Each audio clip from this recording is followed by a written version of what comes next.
Hey there, folks.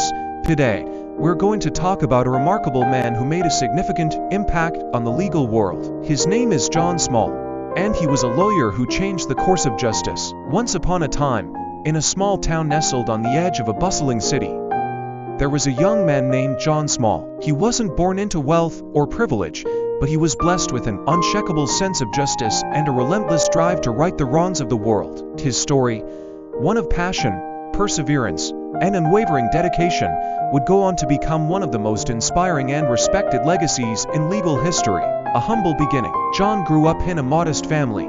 His father was a mechanic, and his mother, a school teacher, instilled in him the importance of education, fairness, and the belief that every person deserved to be heard. As a child, John was captivated by stories of great heroes, those who fought for justice, those who stood for the voiceless, and those who made a difference. Despite financial hardships, John excelled in school, particularly in his studies of law and philosophy. His natural ability to debate and analyze complex issues made him a standout student. But it wasn't just his intelligence that set him apart, it was his unwavering sense of empathy.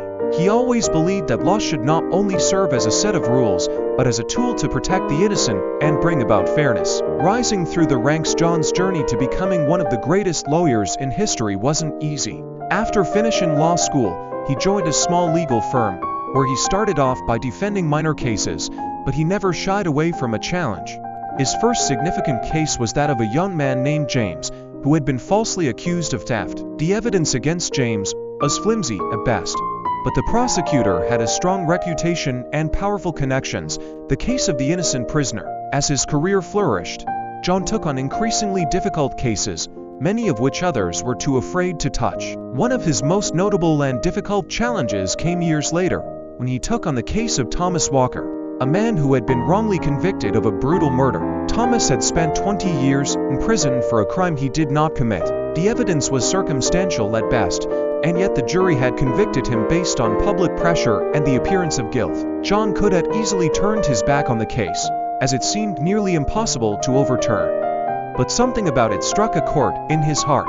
He believed that if he couldn't fight for the innocent, who would? So, let's raise a glass to John Small and all the lawyers out there who are working hard to make the world a fairer and more just place. Thank you for tuning in, and don't forget to follow and subscribe for more inspiring stories like this one. Cheers.